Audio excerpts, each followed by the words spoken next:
Hello hello, alors je recommande cette vidéo une deuxième fois car l'appareil, la batterie de l'appareil a lâché. Aujourd'hui je vais vous parler de publicité Facebook. C'est ultra à la mode en ce moment, c'est pas pour rien, tout simplement c'est que ça devient de plus en plus efficace. L'algorithme de Facebook connaît de plus en plus d'informations, des informations même vous serez assez bluffé de ce que Facebook peut tirer comme conclusion sur vous. Et du coup forcément plus il a d'informations, plus potentiellement il peut cibler les personnes aptes à acheter un produit ou à mettre leur mail par exemple dans votre séquence. Et comme je vous ai déjà dit plusieurs fois, ce qui est très intéressant aussi dans la publicité Facebook, c'est d'utiliser la vidéo. Il y a pas beaucoup de gens qui le font parce que tout simplement ils ne sont pas forcément à l'aise en vidéo, c'est un petit peu trop compliqué. Et pourtant la vidéo a généralement de plus en plus de bons retours. En plus Facebook la met généralement plus en avant, ça coûte pas cher, surtout si vous faites de la pub vidéo sur mobile. Et pourtant derrière, si vous faites une bonne séquence, vous pouvez bien convertir.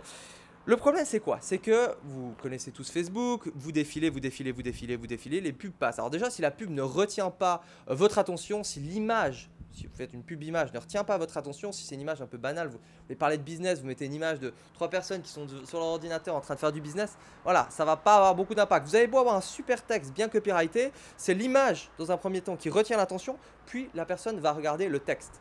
Donc travaillez vos images si vous voulez faire de la pub image, mais on parle donc aujourd'hui de pub vidéo.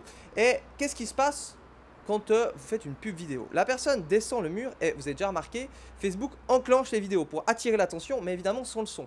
Donc, alors, le problème déjà, c'est que si vous donnez une information capitale dans les 3 premières secondes, genre par exemple, bonjour, dans cette vidéo, on va apprendre ça, ça, ça, la personne va voir la vidéo mais n'aura pas le son. Donc déjà, va pas entendre cette information. Donc il faut l'information capitale, il faut la donner quelques secondes après.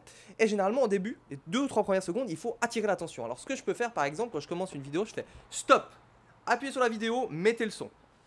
Je mets généralement aussi un grand texte stop, comme ça fait une interruption de pattern. La personne se dit tiens, il y a quelqu'un qui est en train de gesticuler, qui est en train de, il y a un gros texte stop, donc ça attire l'attention. Et puis je mets voilà, cliquez ici pour mettre le son. Et généralement, il clique, et là, je délivre mon message. Donc c'est une toute petite astuce, mais franchement, c'est pas des moindres dans le sens où elle va augmenter beaucoup la puissance de vos vidéos et de comment vous allez pouvoir attirer l'attention. Donc voilà, c'est très facile à faire en plus au montage.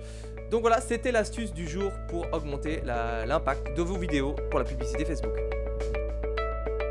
Vous avez aimé cet épisode? Alors n'hésitez pas à vous abonner sur notre chaîne YouTube, vous inscrire sur notre page Facebook et si vous avez envie d'écouter l'épisode que en audio, il est aussi disponible sur iTunes en version podcast.